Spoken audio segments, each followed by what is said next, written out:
tell you how much I love. I love. Oh, you've been so good to me. Oh, I love you.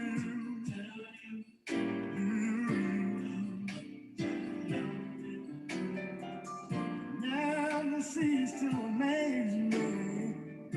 Nobody can do me like you can. You see how much said I love you.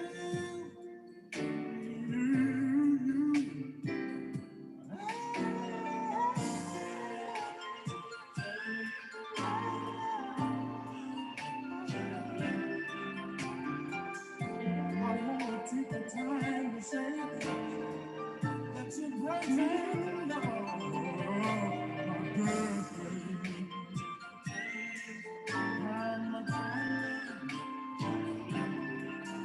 love you with all my heart and soul.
Good evening, good evening, good evening. Welcome to tonight's webinar. My name is Michael Miner, and I am the National Director of the National Baptist Convention USA Incorporated, Hope Health Ministry. First of all, I want to bring you greetings on behalf of our President, Dr. Jerry Young, our General Secretary, Dr. Alvin Edwards, the Chair of our Federal Faith-Based Initiative, Dr. Alvin Love, and of course, from all of our Hope Health Ministry team members. We're pleased tonight to be able to share this follow-up to the webinar that we hosted during our midwinter board meeting on Monday. Look, we also are restreaming this webinar on our National Baptist Convention USA Incorporated Hope Health Ministry Facebook page and our YouTube pages. Look, feel free to share. We also want you to share the link so that more people can get on with Zoom so that we can interact. So this is what we're going to do tonight. In this interactive webinar, our Hope team will going to follow up on the questions that you all shared with us. Wow, were there a ton of questions. We appreciate the depth and breadth of the questions that you answered. We're also going to look at some of the possible long-term effects of COVID-19 on chronic and mental illnesses. So look, we want to make sure for those that are watching with us here on Zoom that you will type in the chat and share questions and comments. And look, I have the laptop right here beside me. Other team members are also watching social media as well. So if you have questions, we'll try our best to get them answered. All right. And again, we just want to thank our president, Dr. Jerry Young, of our convention, for having the vision for us to share these things so that we can be ready in this COVID-19 environment. All right. Look, everybody, that's enough of these comments and preliminaries. But again, one last time, tag somebody, text somebody, tweet somebody, share with somebody this wonderful information that we have on tonight. Now, let me introduce our panelists. So let me bring him up on screen, share the screen with me here. And he's not going to say anything yet, but I do want you to see him as I introduce him. This is Dr. Don Vereen Jr. He's an MD and an MPH. All right. And that means he knows quite a bit here now. He's a public health psychiatrist who directs community-based research activities and public health research. And look at the areas he's involved in: drug abuse, addiction, mental health, violence, and HIV/AIDS. All this is being done at the University of Michigan School of Public Health. All right, he's a good fella because he was born in the greatest state there is, Mississippi, Biloxi, Mississippi. And he was also in the best branch, Air Force. Well, he traveled. His father's in the Air Force, but hey, we'll let that slide. He got his AB degree from a great place I know some about, Harvard University. He got his MD from Tufts University School of Medicine, and he got his MPH from the Harvard School of Public Health. He got a double dip. All right. And after doing a little bit of other work here, he went to the NIH, the National Institutes of Health, and check this out. He was a medical officer and a special assistant to the directors of several areas. And then from 1998 to 2002, he served as the deputy drug czar under Presidents Clinton and Bush, where he oversaw community-based prevention efforts. All right. He and his daughter and son followed his wife to the University of Michigan, where she has been the dean of the Gerald R. Ford School of Public Policy. Dr. Vereen joined the School of Public Health to foster community academic engagement and advise state and local officials on drug policy issues. Our panelist tonight, Dr. Don Vereen. All right, let me come back up one last time. So, folks, we got somebody on here that's prepared. As we said back down there in the country, he's a war horse pawing, ready for battle. And we're going to bring him on up here. I'm going to have him share I'm going to bring him right on the screen. Hold on, let me put him first. And all right, there you have both of us. Okay. All right, and for those that are on, we are also recording this across our different social media platforms and on Zoom as well. All right. Well, Monday, during our midwinter board meeting, which is hosted virtually, we had a lot of people asking questions during our COVID-19 in the church webinar. Although we share a lot of information and answer a lot of questions, we had more questions asked in the days following the presentation. So let's jump right in and ask these questions. So I hope you're ready, Dr. Vereen. All right. Now look, here's the first question. Some attendees thought that most of the people in the clinical trials were white. They asked, how do we know this COVID-19 vaccine is safe for Black people? Dr. Vereen? Okay.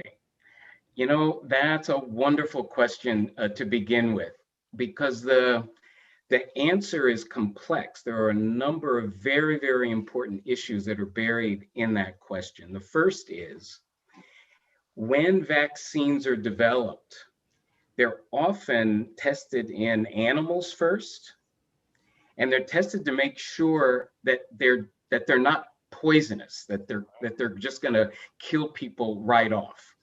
And there are various stages that the testing goes through. And it turns out that as human beings, we all share, 99% plus DNA, regardless of our so-called racial distinction. So keep in mind that these racial distinctions are really more social and more political than they are biological. So think about it. When a doctor prescribes medicine for you for your diabetes, your insulin, for example, Black people don't get Black insulin, white people don't get white insulin, Asian people don't get Asian insulin. It's true for almost all medicines, with the exception of one, and I'll talk about that later on, because that came out in a strange way. All human beings are human beings. And so these medicines that are developed should work for everybody. Now, we all have different genetic makeups. Okay. They're slightly different. Our melanocytes make many of us darker. Okay, so I have a gene that makes my melanocytes a little darker than my wife, who's a little lighter. And that's a very tiny genetic difference. But if I could just take an extra minute to explain even more about that genetic difference. White people and Black people share the same number of melanocytes, the cells that make brown pigment. Oh, gotcha. The difference is whether or not the melanocytes are turned on. So we share the same genetic makeup for the cells. Okay. It's just the signal to turn them on or off, which is a minor signal and a minor difference. Gotcha. You have a very important name there, by the way. Minor. No pun intended, right? No pun intended. So when these medicines are developed, all right, unless you are unlucky to have a minor issue, right, that doesn't allow the medicine to take. But that's rare, and it doesn't run in groups for the most part. It doesn't run in groups. And so the way science gets around this issue is they make sure, they're supposed to make sure, NIH requires this. Right. They try to make sure that there's a diverse group of people being tested. So that means the test results are good for the entire diverse group that got tested.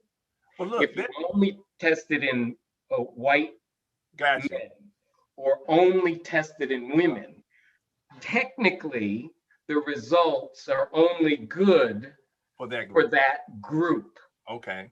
So for the person asking this question, will the vaccine help me if I'm not involved in the study? It probably will help you. So many medicines were developed without us, and we benefit from them. This is true. But if in case there is an issue, that's why we need to be in the vaccines trials, and that's why there was such a campaign to get people of color involved in the trials. All right, I want to just put one little commercial in, and I'm thankful that one of our team members, Dr. Lavora Williams at the University of Kentucky Nursing School, was part of the NIH group that got some people of color involved. So I want to put that little plug in there. But look, you still, you bring something else up. So now this previous question reminds me of the mistrust between Blacks and medical research in America. What specific do you think of some of the wariness that we have as people of color when it comes to these things, Sure. And there was one other point I was going to make about the previous question. The Pfizer trials had 9.8%, almost 10% African Americans involved in the trial. Okay. So that's, that's pretty close to the average in the United States. Okay. 82% were white, 26% were Latino, and 4% were Asian. So that the most of those are about right. The Latino one is probably a little low, actually. Yeah. Okay. But they're Caucasian, remember? They're Caucasian. Now, the mistrust. Well, the mistrust, I'm going to say Tuskegee. There have been past medical research programs or projects that took advantage of Black people. Yes. But there's a history of this country taking advantage of people of color. So fortunately, we knew about Tuskegee. Right. And we don't ever want to see that happening again. And since we're not in control of all these trials and experiments and things like that, it's natural. And I would tell you as a psychiatrist, it's healthy to be a little paranoid. Oh, okay. Because you do want to know what's going on. Okay. You want there to be a transparency. And so there is naturally this distrust when the government says, well, Black lives don't matter, and we're gonna follow people with syphilis, even though we've got a cure for it. Because that was one of the terrible moral failings of that study, was it continued after a cure was developed and it was withheld from these men. Wow. Yeah. And then they suffered from the side effects of having it's called a spherocyte, that particular bacteria. And it just, it still brings tears to so many of our eyes that these people suffered. And as a result, it's important to point out that as terrible as those studies were, which is, the Nazis did the same things to the Jews and the Jehovah's Witnesses who were in the camps in Germany. The American government was involved in this. It isn't just the medical people. The Tuskegee was a government-funded study. It was the United States Public Health Service, which I was a member of at one point. So it's the government and it was the medical profession. People with lower IQs, they did all kinds of studies on those people without their consent. So the thing I want to leave everyone with is that it's healthy to be a little paranoid.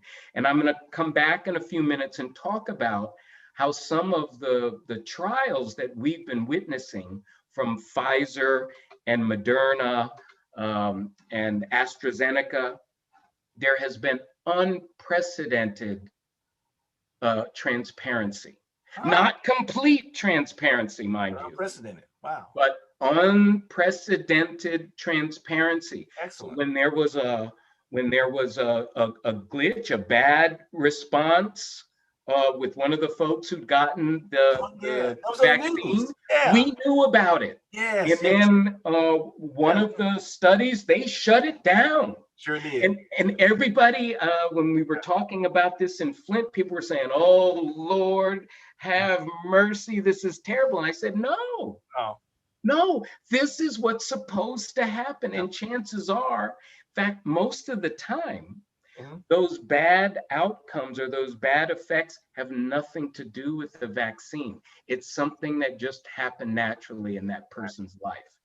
But Gotcha. as a result of Tuskegee, we now have all of these protections.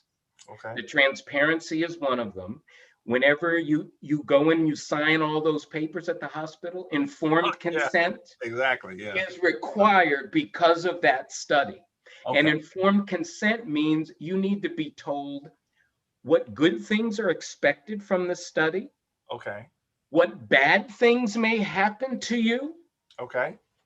and they have to demonstrate that the good will outweigh the bad. Otherwise, they can't do the study. Okay. Well, you had me thinking here then. So do you think this, you really encouraged me actually. Do you think this COVID-19 vaccine rollout is an opportunity for us to feel better about these studies, kind of overcome some of this wariness? Yes and no. Mhm. And I'm not trying to be an economist like my wife, on the one hand or on the other hand. Yes, because we're aware Okay. and we have some control by deciding whether or not we're going to participate in the studies or not, because we're a part of the actual process to figure out if this is a good thing. Yeah. Here's the kicker, though. It's still scary, and that is we've never done studies like this before this quickly. Okay. So if there's a lot that we don't know. The thing about that is we're all in the same boat. Black people, white people, everybody taking this virus, this vaccine. Gotcha. It looks like at least in the short term, it's going to protect us. And there's a race because there's a variant that is even more Hold your horse. We'll come back to that variant. Hold your Yes, horse we on that one. will. And so there's a race to get our immune systems up to speed so we can be immune to it, at least for a period of time. But we don't know how long. We do know that for at least a short period of time, 95+% of people who get that second shot will be protected. Okay. Only 5%, may fall through the crack. That is amazing when it comes to vaccines. All right, I want everybody to listen tonight. I hadn't thought of it this way, but keep in mind, everybody's concerned about, is it safe for Black people? We all, whether you're Black, white, green, yellow, blue, we all taking the same vaccine, rich, and the same risk. Same risk. So everybody, so keep that in mind. What y'all keep that in mind. All right, let's go to something else about this vaccine, Dr. When you're doing good so far, okay? All right, I don't care what your daughter said. Okay, so for the actual vaccination, all right, will those vaccinated receive a dead version of the COVID-19 virus? No, this vaccine does not work like that. Okay. The polio virus, the polio vaccine worked that way. Those of us who are old enough to have gotten that vaccine, you have a little scar on your arm, or some of us also got the sugar cube. We were able to take it by mouth. There are a number of different ways to trigger the immune system so that when it sees a virus or a bacteria that doesn't belong there, that's deadly to us, there are a number of ways to gin up our immune system. You can give a dead version. Okay. You can chop up the virus or the bacteria into pieces and then inject that. What they've done, what Pfizer and Moderna have done, is they knew something about this virus, because, you know, they've been waiting for this virus, a form of it, to break out. Okay. They've Oh, been studying this virus, by the way. right. Okay. So it's the family of viruses is not new, but this one virus is new. Not seen it before. And what they did, one of the things about it is it looks like a crown. That's why it's called the coronavirus. And it's got these spikes coming out of it. And it's those spikes that hit a cell, and that's how it gets in and invades your cells. Well, hold tight now. See, you the one talking about it. I'm glad you sent this stuff to me. So now it looks like what we see on the screen right here. Yes, you see those spikes. See these spikes, everybody. The spikes are on the outside of the virus, and then there's a coating. And a virus is really just the material, those squiggly lines that you see inside. The squiggly lines on the inside. Okay, there we go. Okay, and in regular cells, that would be the equivalent of the DNA. Okay. You know, that's in the nucleus of the cell. Maybe in another time, I'll give everybody a lesson on how cells work in the body. But for a virus, a virus can either be a DNA virus, or it can be an RNA virus. Okay. When the DNA replicates, it makes a mirror image of itself called RNA. And that's what you're seeing inside this virus. It's these squiggly lines inside. It's the RNA. Yeah, that's an RNA virus. Okay. There are other viruses that use DNA, just like we do. Okay. And that's what's inside. And that's all they are. They're pieces of DNA, pieces of RNA. They have to get. Okay, I got a question. Why are you saying they want somebody was no difference between DNA and RNA? Say that again. I'm asking the question, what's the difference between DNA and RNA? RNA. Okay. DNA has, we all have chromosomes that are made up of DNA. At some point I'll provide a picture. We can talk about this in more detail, but that provides the codes for proteins that make up your body and do all the things that your body needs to do. So there's a code for insulin. There's a code for for muscle protein.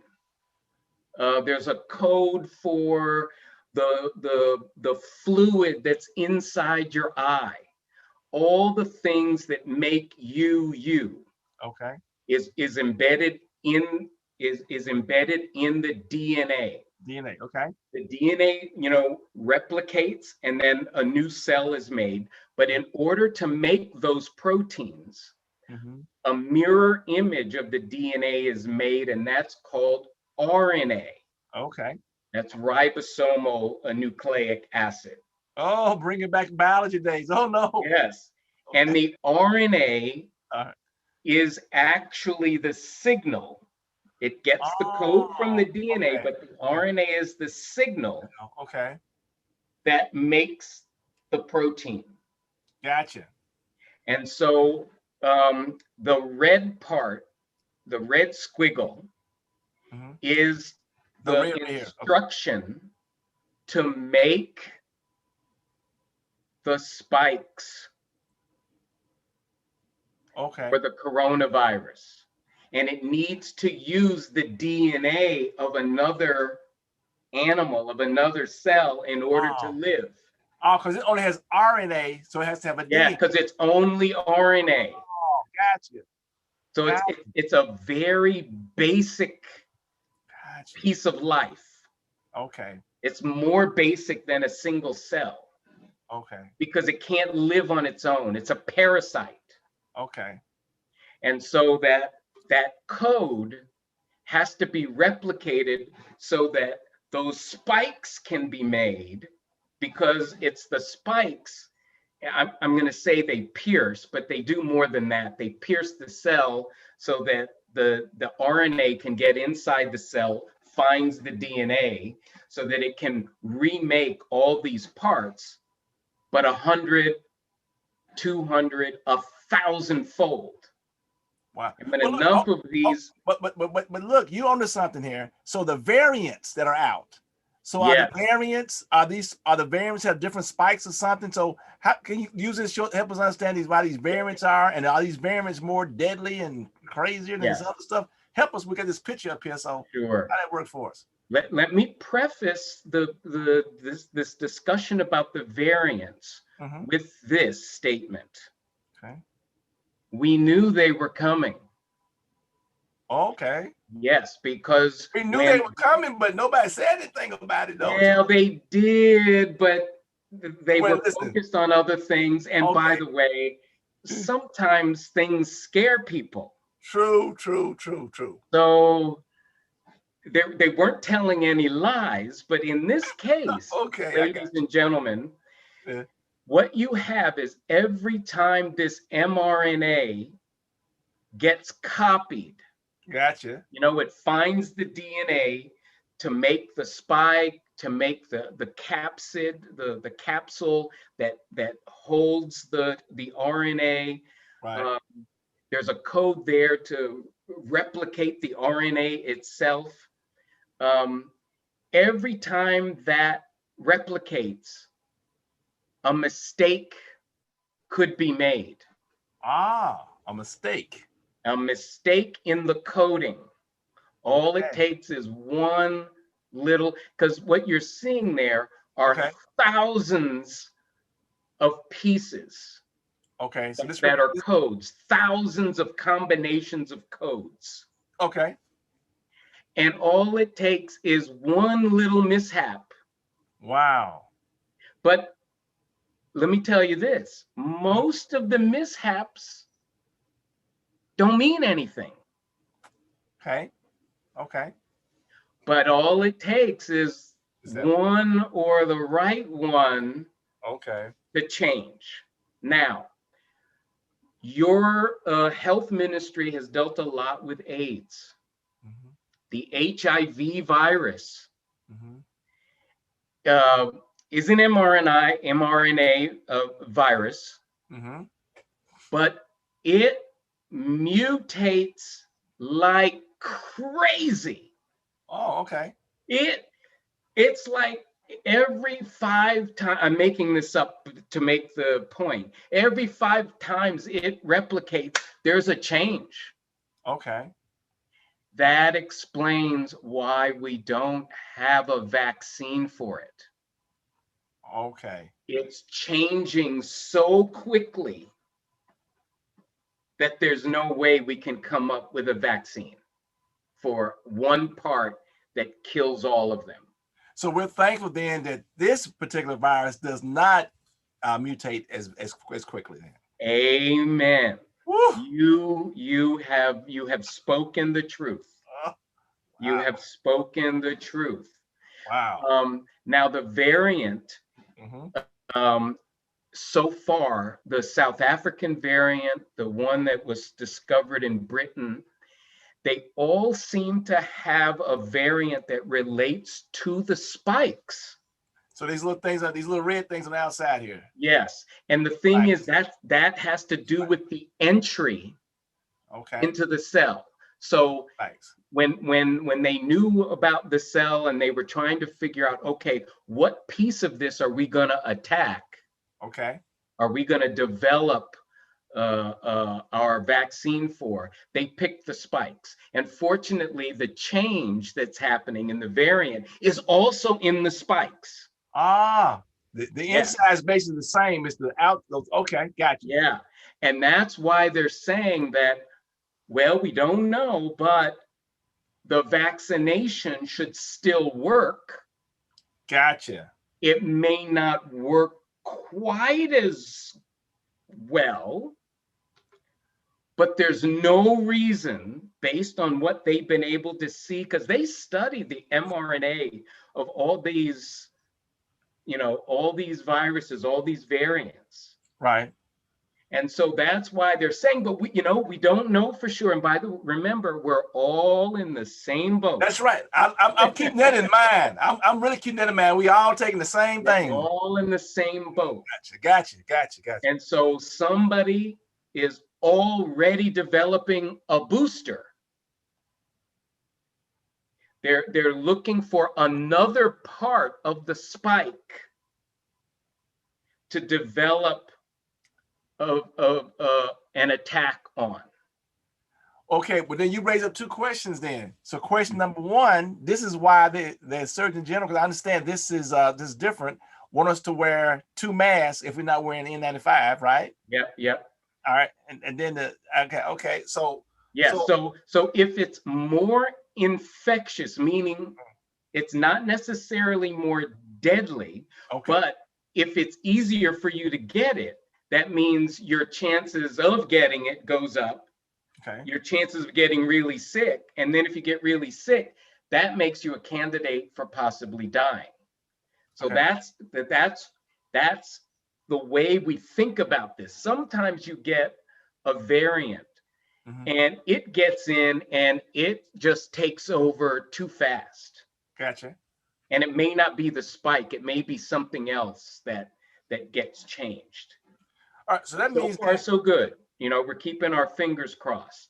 So that means then that we should keep on wearing, even if we had the shot, both shots. Yes. Don't throw your mask away. Is that what you're saying there? Exactly. And the reason for that is not everyone has been vaccinated. Right. And let's say you do get vaccinated. Gotcha. It's going to take a little bit of time, a day or two, for your immune system to ramp up if you're exposed.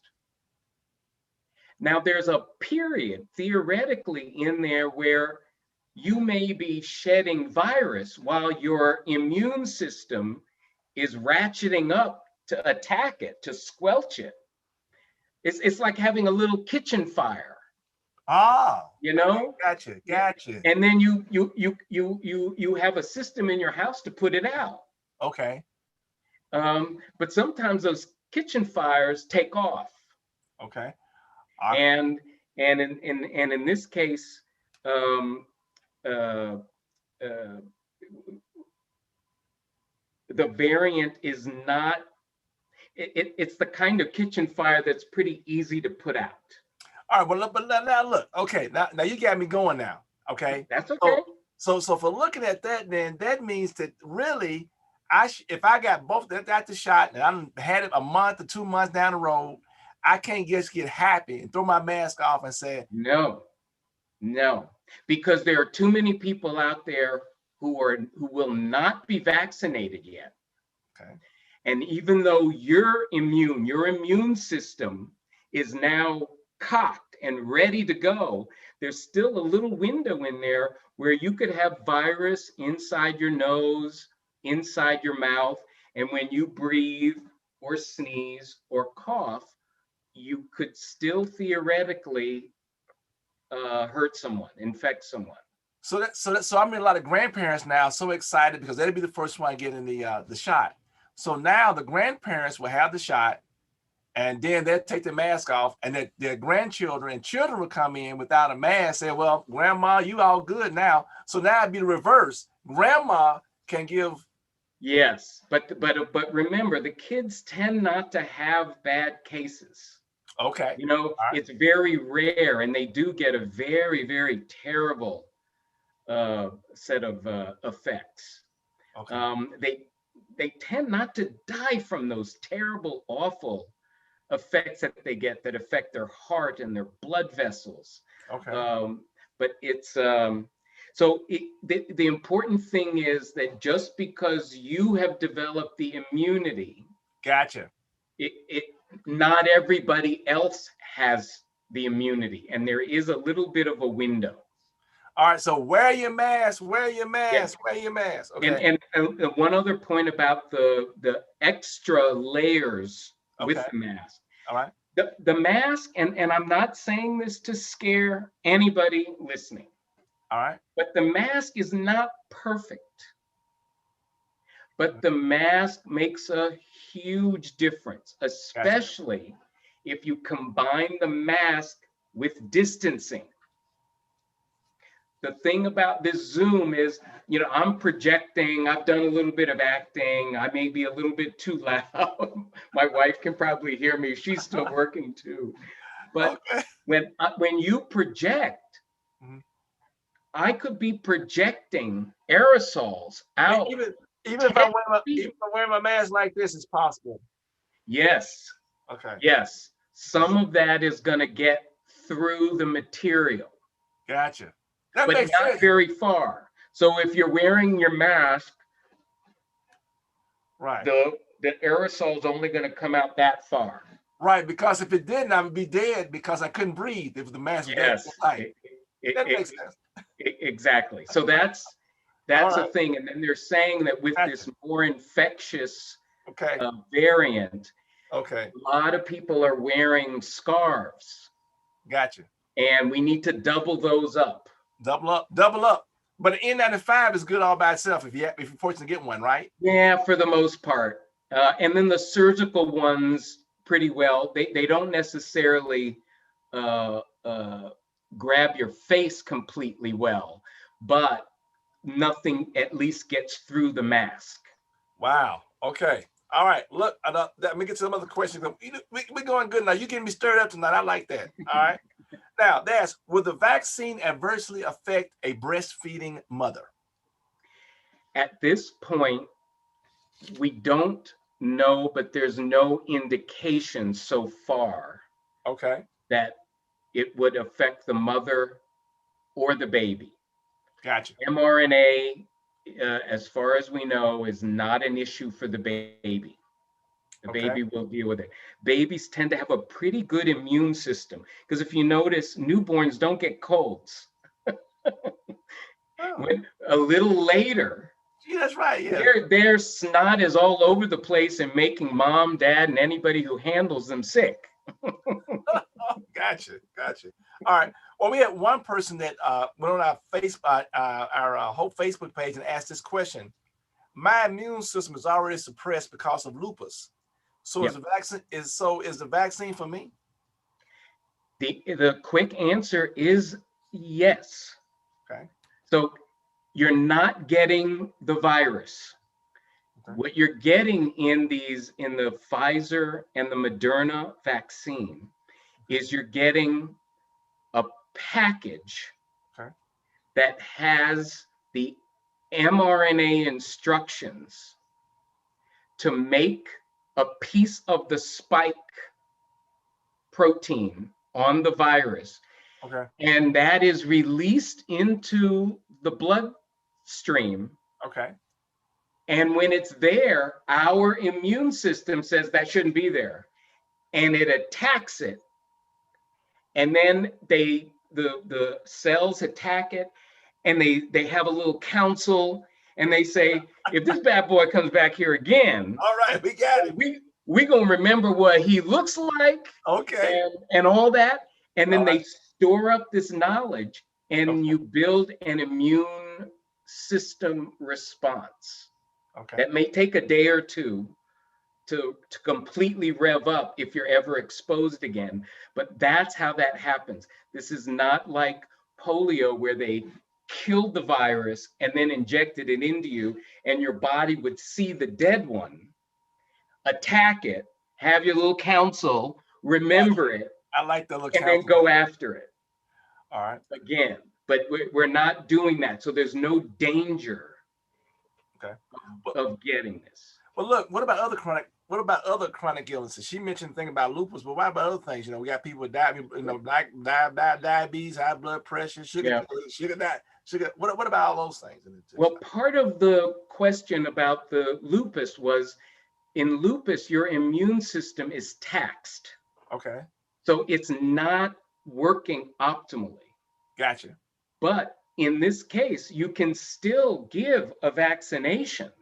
Mm-hmm. It may take a person with lupus, it may take their immune system a little bit more time, and it may have to spend a little bit more energy. But it doesn't put them at any risk, except that you have to spend this extra energy because you're already dealing with the lupus, and then the side effects and the medicines tire you out and tax your system.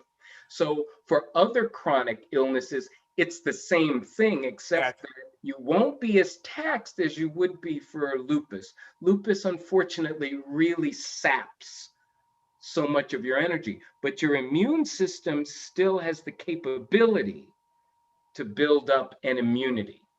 And then, of course, in all these cases, as people doing these things, they will coordinate, consult with their healthcare professional. That's right, because they may need some extra help. Okay. To get the immune system to protect them, okay. To build up so that they can be protected. And let me just make a little caveat here. The reason I said healthcare professional, when I first started in this business, I always would say doctor, but we know now people may say nurse, and anything else. So healthcare professional. I will tell you, as a doctor, there are so many other people that know so much more and explain it a whole lot better. No problem, no problem. All right. So now here's another question. It says, some people have taken both shots have asked this question. Why is the second dose more intense than the first? Okay, I don't know if this is, but we have several questions on that. So why is the second dose more intense than the first? Yeah, I was told the same thing. And it's probably because the first time you get it, it's just new. And the response, it may be adequate to protect you for however long it's going to protect you. Okay.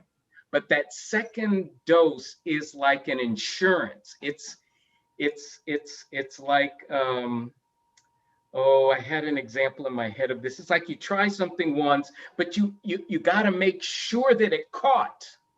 Okay. You got to make sure that the immune system is up and running when it gets tested. Okay. When it gets presented with the virus. And so when that happens, you get a much bigger response because you didn't have it before. It was new. Gotcha. It was new to you. But that second response, people get a bee sting, and the first time it's like, oh, I got stung. The second time it's like, what happened to my arm? What was that?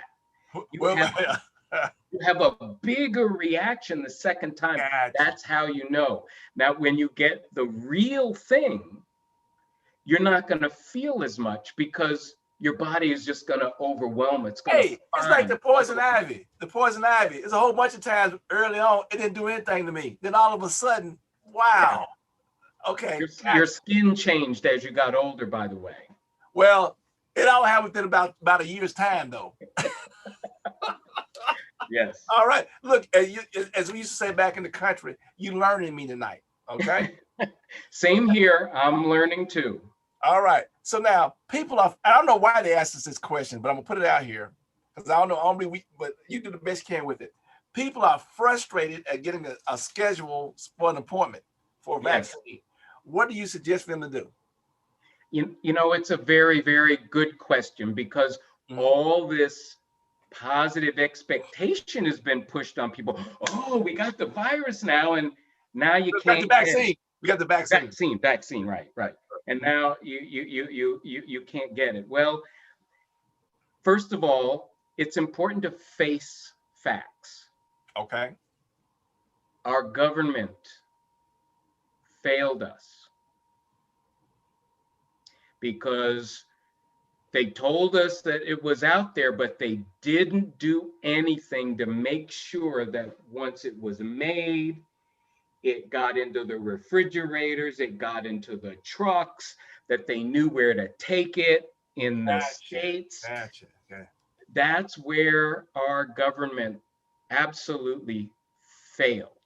And then there's a second thing, and I hate to be so negative, but it's important to know the truth. Well, tell us. They didn't buy enough, they didn't order enough, and they didn't buy enough vaccine. Wait a minute, the federal government got plenty of money. We can buy whatever we want. Yes, that's right. But none of that was done, 3-4 months ago. So wait a minute now. You're telling me we had an opportunity to buy enough. So when it got ready, we had enough for everybody, including my worst enemy. Yep. So what Biden is talking about doing now could have been done before. And in fact, I think Wow. it was Pfizer said, don't y'all want some more? And the response was, I don't think we need it now. Oh, my goodness. And the thing is, it hadn't quite come out, but they have to make it, they got to package it, and then That's they got to get it out to people. So interestingly, what we're all subject to is how organized our states are. Okay. All Because right. the United States is 50 different countries. Okay. Plus the District of Columbia and Puerto Rico and the other. Okay. Yes, that's right. So 52 plus countries. All right. Okay. And some, their public health systems, first of all, funding for public health systems has been choked, just like funding for our education systems. I hadn't thought about that. That's true. Yeah, no, it's been choked for decades now. Okay. We've been cheap, trying to do things on the cheap, and now you see it. Okay. There aren't enough people in any of the public health departments to do the contact tracing that needs to happen. There just aren't physically enough people. Okay. So, all right. so there's that. But in the meantime, you already know what you need to do. So it just means that you're in the marathon, and when you came around the corner and you thought, oh, it's mile 26, no, it's mile 20. You still got 6 miles to go, but you got a good pace going on. So it's the mask, Okay. it's the distancing, Okay. and it's the washing of the hands. Okay. You've been doing it well so far. Once you get the vaccine, you're going to have to keep doing that. Okay. So make sure you make yourself a nice dinner every night. You make something a little different. I got you. Okay. If you got something, if you're fortunate enough to have someone in the household with you, change things up a little bit. It's really important, if you can, even though it's winter, get outside. Fresh air. Okay. You're walking, you're exercising, you're actually doing things that strengthen your immune system. Okay. Okay. All right. We got go to church. Yes, we're doing it virtual too now. Okay. Yes. All right.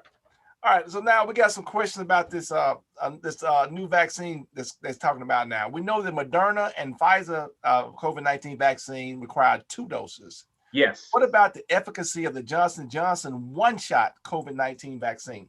Okay. First of all,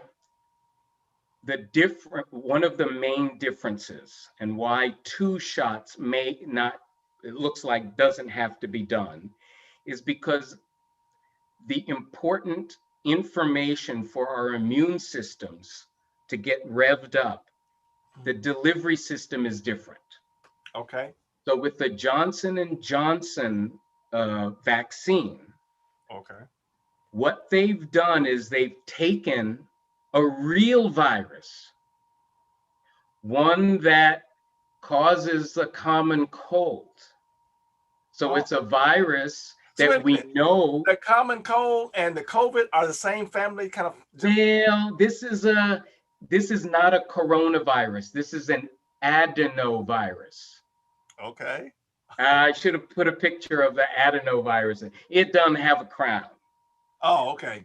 But it does get into cells, and they've taken out the piece of DNA okay, that tells it to replicate. Okay. So it gets into your cell, it doesn't replicate, but what it brings with it is information about the COVID spike. And so when it dies inside another cell, that information about the spike gets into our DNA, and that piece of a spike is made. All right, And when that shows up in the bloodstream. This the adeno right here, right? This Okay, good. We working. I got you. Yeah. Okay. Yeah. This the adeno. Yeah. But you see the globs, those globs are more important, not the spikes so much. The spikes don't matter. So these things right inside. They don't matter as much. It's the globs. These things right in here. Okay. Okay. And so again, the instructions for that to make that piece of the spike gets made, and then it gets released into the bloodstream so that the immune system can detect it, have their little council, and have a plan every time that piece of spike shows up. Okay. Especially in an intact coronavirus, it's dead. It's gone. Okay. So the delivery system is different. But Johnson, but it's still not. So it's not a dead virus either in the Johnson. This is it's an alive virus, but it's a virus that doesn't hurt you. So it's like a blank bullet. Yes, you could put it that way, because once this virus gets in, it can't replicate. They've neutered it. Okay. They've neutered it, and the only reason that they're using it is to take that RNA piece of information so that our cells will make it. And then once it's made and it's out in our bloodstream, it's like throwing chum and blood into the ocean to draw sharks.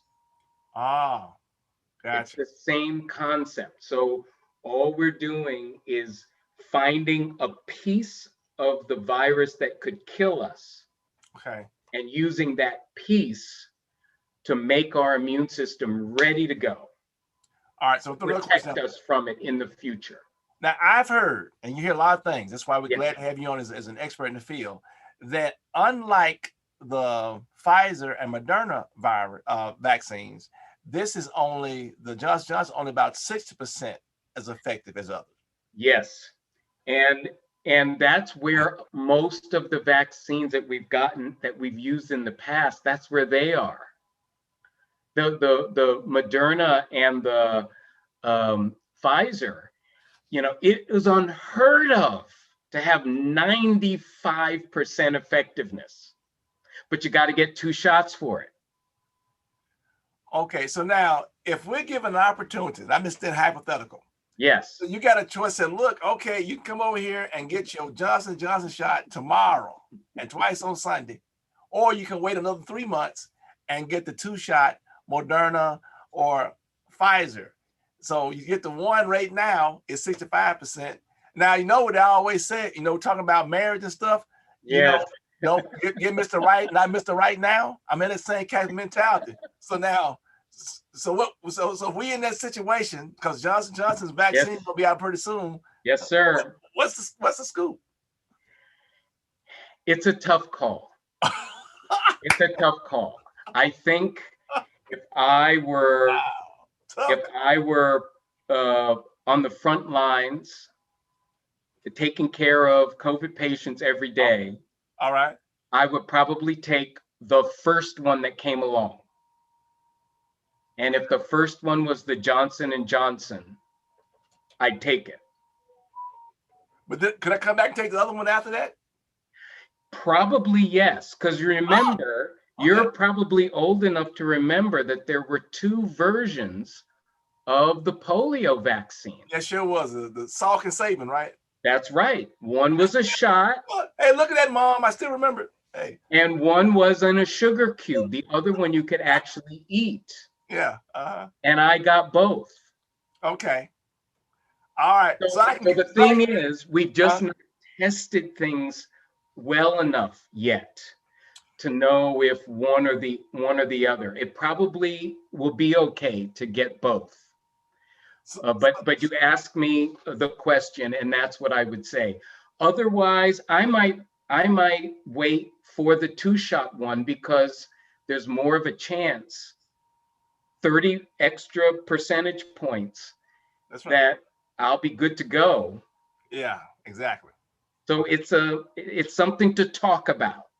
Okay. All right. Y'all heard it here first. Okay. Yeah. All right. So Now look. herd immunity, once you reach herd immunity, it's not going to matter which one. True. True. All right. So look, that brings us to this next question here. You touched on it, but I want to make sure we got this right. So now we have to take the flu shot every year. Yes. This is kind of like a virus. So then, what is the expectation? We got to take this COVID-19 Yeah. every year. Is that what the deal is going to be? Talk to us. This is an excellent question.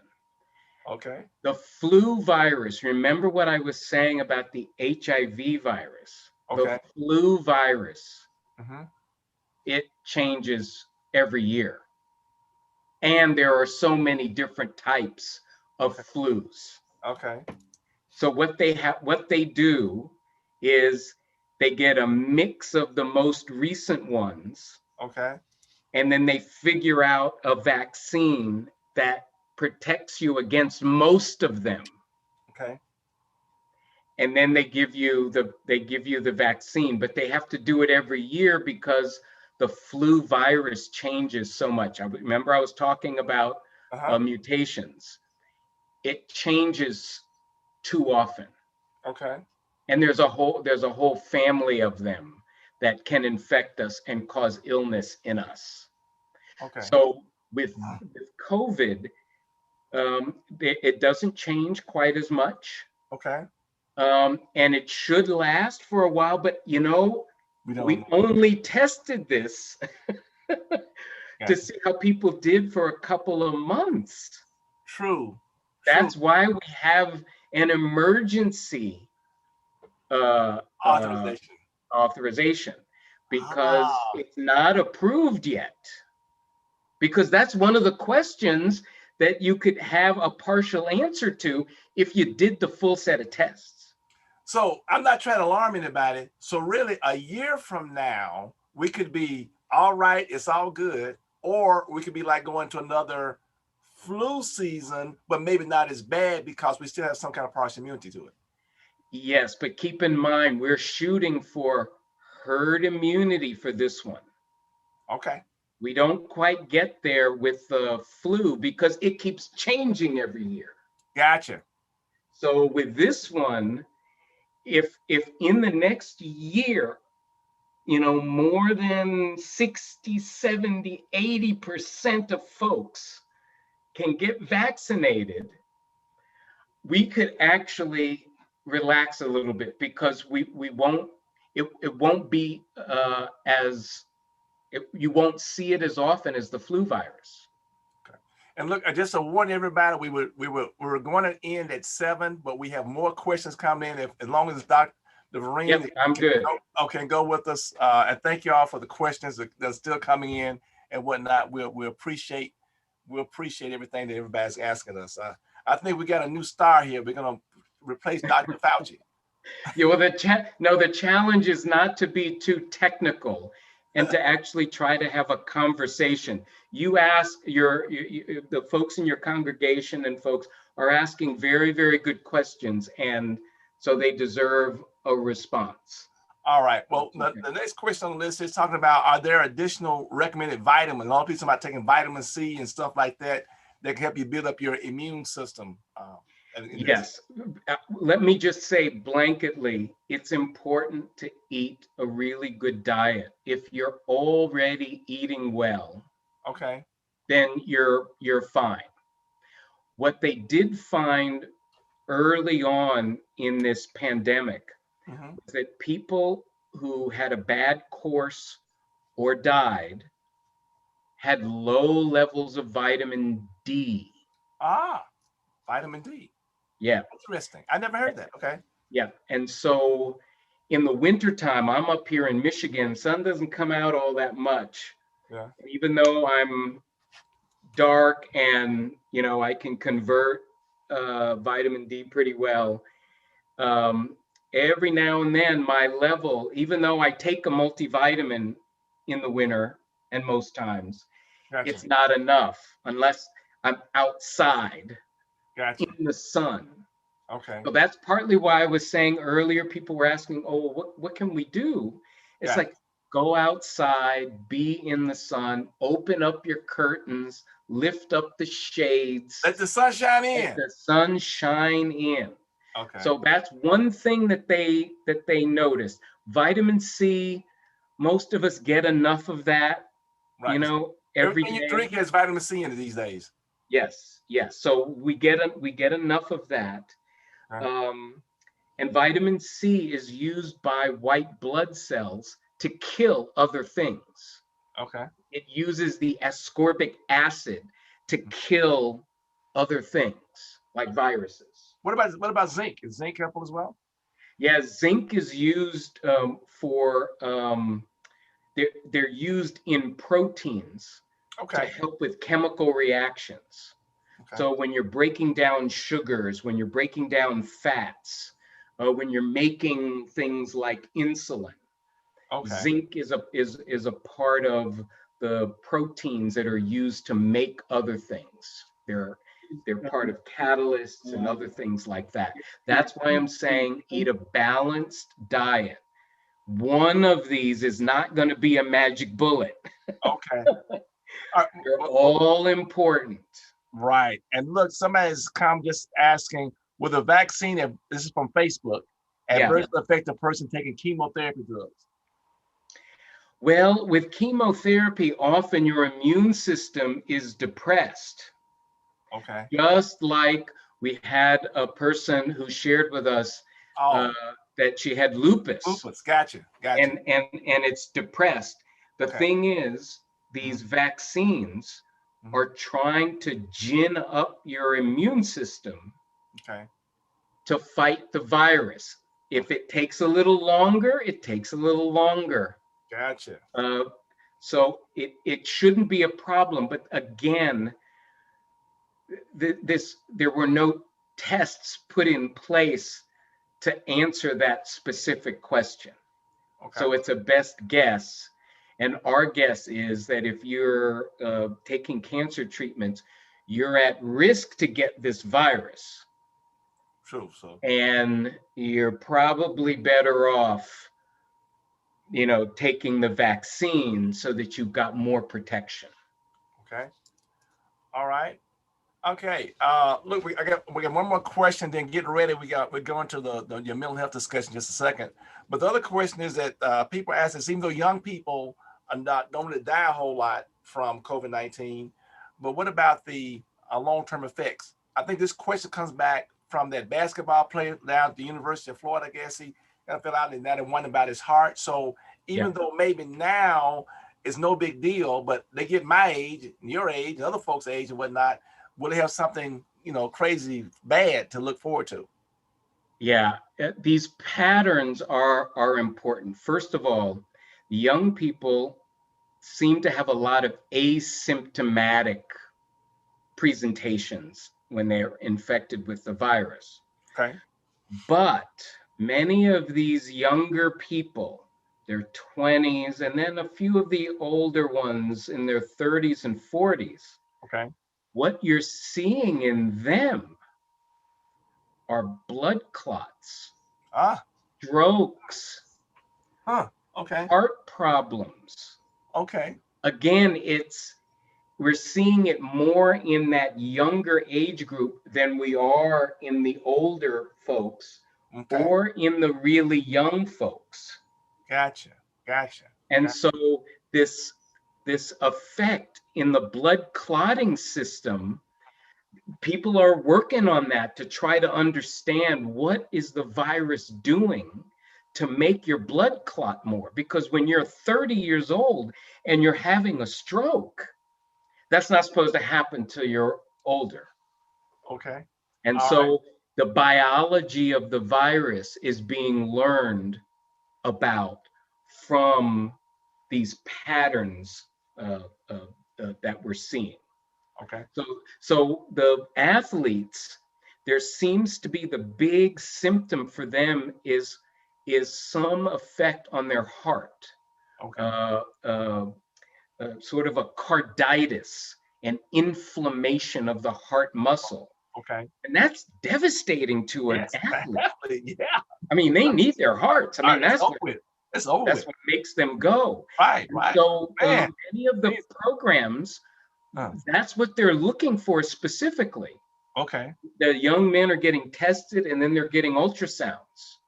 Okay. Young men and women. They're Okay. getting tested for the virus, Okay. and they're getting these ultrasounds to make sure that the heart hasn't been affected. Because if it has, then they can jump on that. They can give them medications to reverse the inflammatory thing that's going on. Wow, I can't get to this next question yet because you bring up something else. If that's the case, aren't those tests expensive? Are these colleges able to? Amen. I mean, it's not like you're gonna pay $5 to get done. My wife, she's graduated from being a dean to the provost, and the cost of these tests, because I think the students on campus are tested 3 times a week. Wow. Whew. You know, and then if they're tested, then they have to be isolated, then they have to go somewhere else. The cost of this, and supposedly the federal government is picking up the tab for this. So it's our tax-paying dollar that is paying for this. Okay. All right. Another question has popped up before we get to our mental health piece. It says, should a kidney transplant patient take the vaccine? With the kidney, your immune system should be, no, if you're a kidney transplant, your immune system is depressed because you're probably taking steroids or other medications or other medications to ensure that you don't reject the kidney. Okay. And so it's the same as the folks with lupus. Gotcha. Okay. Your immune system is depressed, but that doesn't mean it's not working and can't work, and you want it to work to protect you from COVID. And as again, take a little longer to work. And as again, consult with your primary care professional. All right. Now let's get a little bit to this other area here. Let's talk about a little bit about mental health quickly. Yeah. People are tired of being on lockdown. They say, I'm gonna say like this, they tired of being on lockdown. Okay. That's me. All right.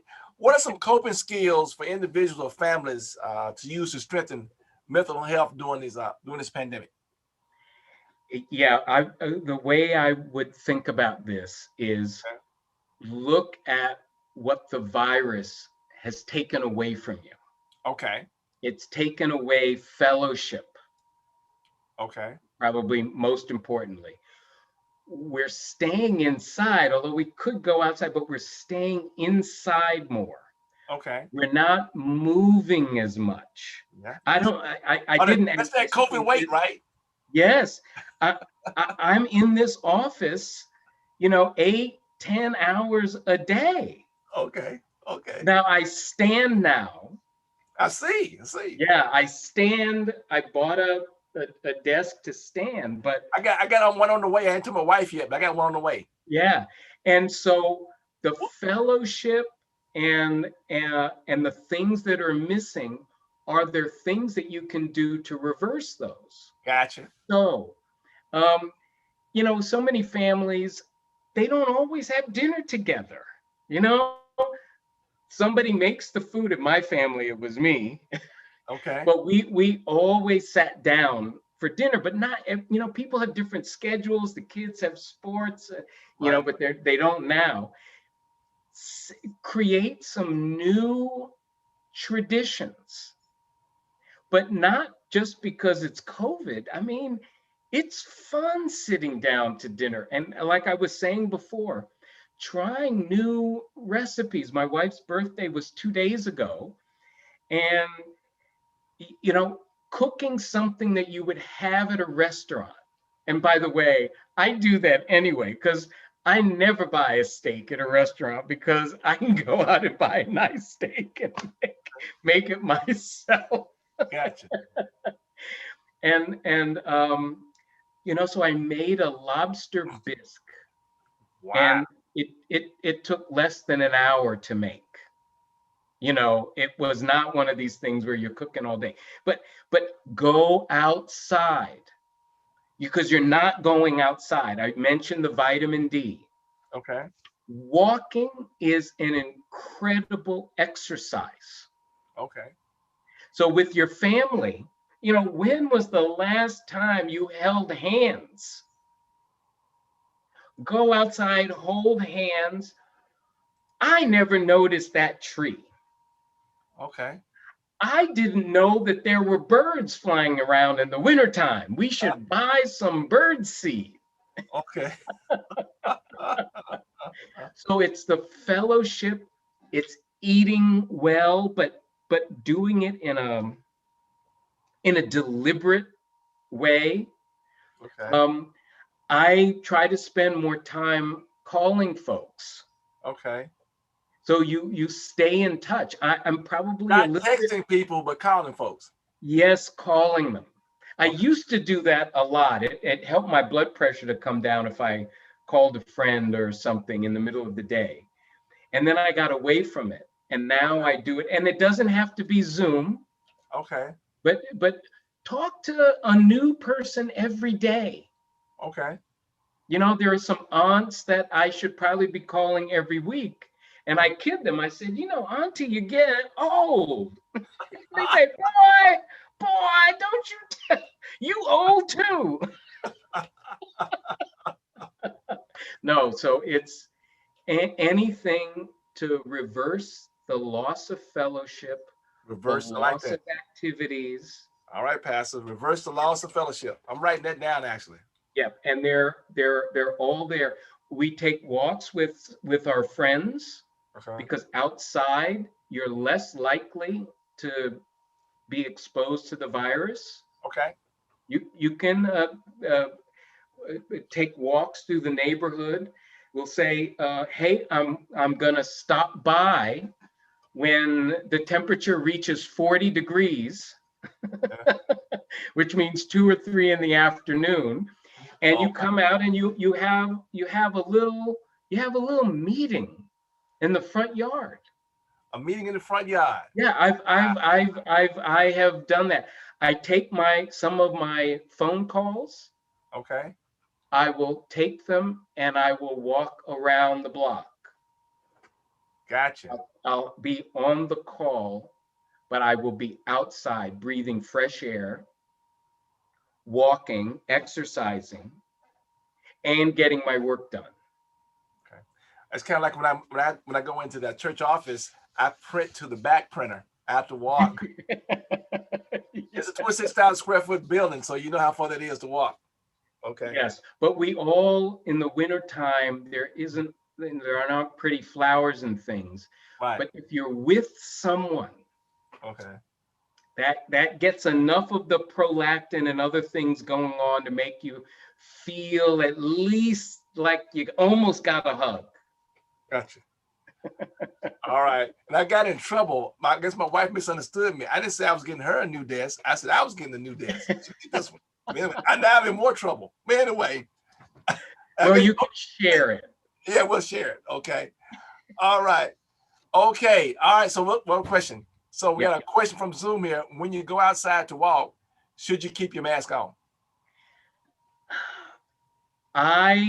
If I'm going to run, if I'm going to pass people, if I look down the street, I will put my mask on if I'm going to pass somebody. Okay.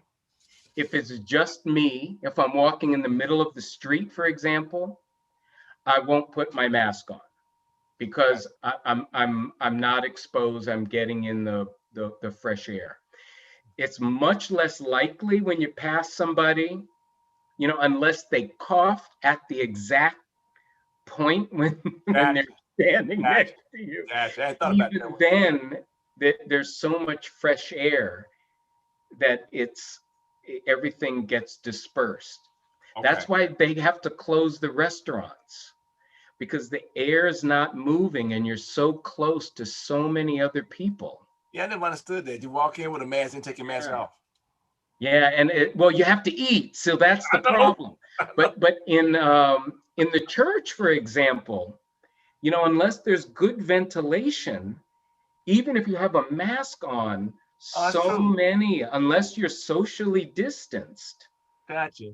if you're going to socially distance, then you need good airflow too. Gotcha. You need both of those. Gotcha. Yeah. Gotcha. Gotcha. Otherwise, the virtual is the best. Okay. All right. And I guess also if you go if you do even if you do go in and do that, you have these choke points when people walk out the church. If you don't have That's right.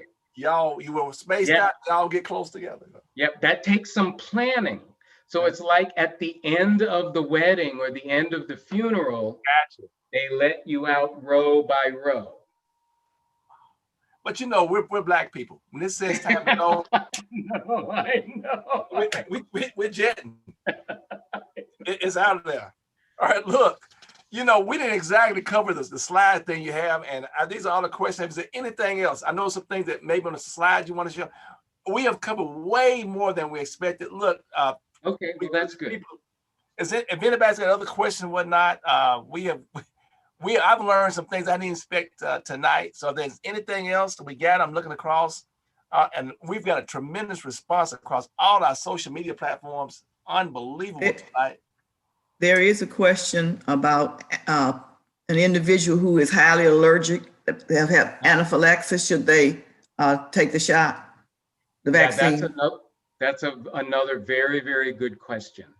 So if you're allergic to something in the vaccine, and that's not very likely. So the Moderna and the Pfizer vaccine, there are some proteins. I think there's some sucrose, a sugar, but most things that people are hyper allergic to are proteins. And unfortunately, most of us would not have seen any of these proteins. Gotcha. And so they're not associated with any foods that people are allergic to. They're not associated with dust or environmental materials that people are allergic to. So my son is very, very allergic to a number of foods. He's now 24 and he just outgrew shellfish and eggs and milk. But he's highly allergic to nuts and all these other things. Okay. And we talked about this, and he's going to take the vaccine because there's nothing in the vaccine where the proteins are related to anything that he's allergic to. And for that point, most things that people are allergic to that are not there. Now, having said that, people are allergic to certain drugs. Again, you would not know it unless you had the drug. My wife is allergic to sulfa drugs. She didn't know that until she had to get a sulfa antibiotic. Okay. All right. Okay. All right. We got another question popped up. It says, by the way, when you get the vaccine, they will make you wait 15 minutes to a half hour, right, just to make sure that there isn't a reaction. Okay. All right. They say, explain the 90-day wait if you have recovered from COVID. I guess it's a 90-day wait before you take the vaccine. Well, I guess it's a two-part because some people feel like if they've had COVID, they don't need the shot. And then folks who said, folks who have had it, might have to wait 9 days to get it. So both sides of that. Yeah, that's a very, very good question. So first of all, if you've had it, we've not studied any of those people to know what kind of immunity they have. Okay. So they got it, they recovered. We don't know what part of the virus that their immune system keyed in on. Okay. It could be part of the spike, it could be part of the RNA, it could be the fatty cell that the RNA is in the middle of. We don't know. And so we're waiting for the immune system to calm down so that we can reintroduce another part of the virus that we know, and then watch the immune reaction to that. Okay. So it won't take away from anything that you had, but in order for it to work, we have to make sure that the immune response is gone. Otherwise, we're not sure what would happen. It's like a terrible example, but it's the thing that's in my head right now. If you flush the toilet, you don't flush it again until the tanks fill back up with water. You have to wait for the cycle to finish. If you flush it in the middle of the cycle, it screws everything up. Yes, not enough water coming. Yeah. Yeah. So we don't know. And so you can wait 90 days. You've been doing okay so far with the masks and the washing of the hands and everything and the distancing. And so you wait until then. There was one other point about getting the, I'll think of it at another time. All right. All right. So we definitely want to be done by 7:30 Central, 7:21. We don't be an hour. But look, and by the way, we can revisit aspects of this. There's a lot of information that is coming out at people. Okay. That's why what you're doing, Dr. Miner, is so important. There's a lot of information out there. People are trying to translate it. Some of it is not true. So you're not necessarily going to get everything in one take. And I know that. Okay. So we can do again. People shouldn't. Oh, okay. Like I got witnesses. So he's volunteering to come back now. Yeah. Okay. And we can get other experts if people want specific knowledge. Okay. I or others can find those experts for those folks. All right. Well, look, I think this is all our question things that we have. Is that Dr.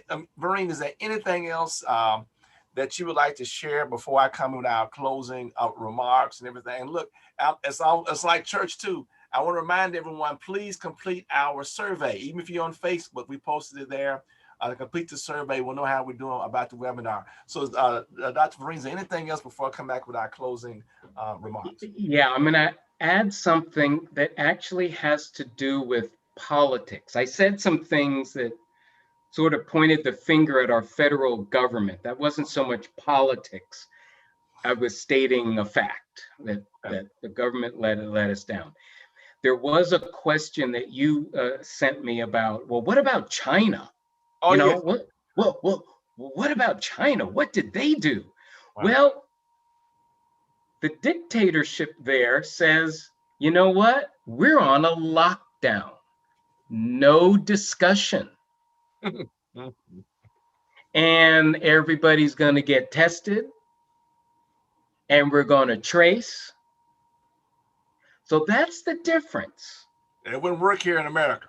Yeah, and I'm not going to get into, because some of it is honest, I don't feel it, or I need to see more of the consequences for this to hit me, because this is an invisible monster we're dealing with. Exactly. It's invisible. And so, but our government can still be doing things. And so even though we're talking about a health issue, there is health in all policies. And so we should be taking some lessons. There were some fantastic questions that exposed how we were unprepared. Wealthiest nation on earth, and we were not prepared. And people have paid the ultimate price because we were unprepared. And so that's something to think about. What are those things that we're missing that should be in place as we suffer through this, but we're stronger we'll be stronger at the end of this. I was watching a documentary about the 1917 Spanish flu. Yes. And that I got the same takeaway from that as well.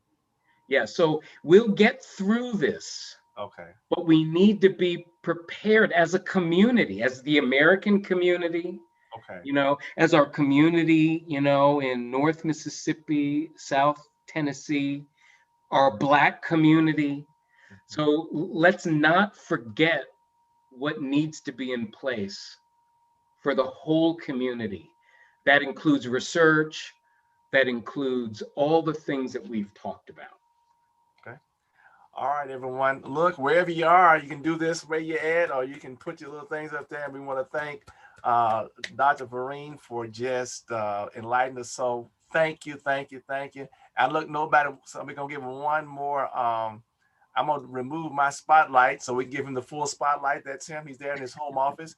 And we do thank his wife so much for allowing us to borrow him for this evening. Again, from the bottom of our hearts, on behalf of our president, Dr. Jerry Young, and all of us good National Baptists, we thank you for enlightening us on tonight. All right? Okay, everybody. Look, we covered a lot of ground tonight. We thank him again, Dr. Vereen, for enlightening us. We can find additional information on our website, which is hopenbc.com. We have a whole page about COVID-19 there. We also want to remind you about one of our sponsors. Let me slide to the side here. All of Us Research Program. Be one of the million. This is a very innovative program that's seeking to enroll 1 million or more people. You can learn more about this at joinallofus.org/together, or go to our website.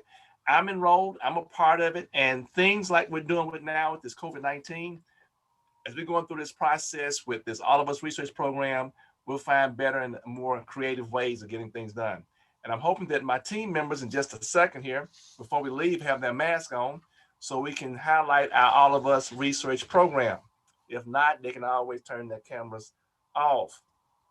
We're also thankful tonight to have one of our national team members, Emeritus, Sister Fannie Fair from Dallas, Texas, on with us. So thank you so much for joining us, Sister Fair. She has for a long time assisted us in our national health fair. And also we're working with her to bring her in our Midwest area, Sister Teresa Fales in the Detroit area. Thank you for joining us tonight. And I also have others that have joined us on the Zoom call and just been overblown for the people who have been on Facebook and YouTube. We know there'll be additional questions. We'll try our best to respond to them. All right, we have some upcoming webinars. Now, February is first Sunday in February is National Black HIV/AIDS Sunday. And it's also National Black HIV/AIDS Day. We have a webinar coming up on February 4th. That's at 11 a.m. Central Time. We'll share more information with you close to that about Black women and HIV/AIDS. And then on Thursday, February 18th, we'll have another one about HIV/AIDS in the South. So you can find more information about that as we prepare for that. The second Sunday in February is Wear Red Sunday. We know many of us are virtual. Still take your screenshots. Wear red for women and heart health. That is the second Sunday in February. Look, I talk fast because I'm a Baptist preacher. If you didn't catch any of that stuff, go to our website, hopenbc.com. Oh, look the other way. Let me slide to the other direction. There it is, hopenbc.com. If you go there, you'll get it all taken care of. And look, we want you all to mask up. And we are also sharing about the All of Us Research Program. And we're going to add more spotlights. We have our Assistant National Director, Pastor Bernard Montgomery. He has his mask. And there is our person who put all this together for us tonight, Sister Bettina Campbell. She has her mask. And Sister Campbell is making sure that she's representing. And we thank her for connecting us with Dr. Vereen. So there it is. Sister Campbell has said, and she wants to remind everybody to have your mask on. And also about All of Us Research Program. And we bring Pastor Montgomery back up because he has taken his first shot. And guess what? He's still alive. He hadn't grown any hair, anything. So another shot didn't adversely affect him. All right, there we go. So thank you, Pastor Montgomery, for that. All right, we have fun in what we're doing. It is our Facebook page. Like us on our Facebook page. We're on Twitter. We have a YouTube channel. We have some training material. Go out there and look. We always want to give a shout out to all of our team members. Sister Lottie Minor, you might know she might be slightly related to me.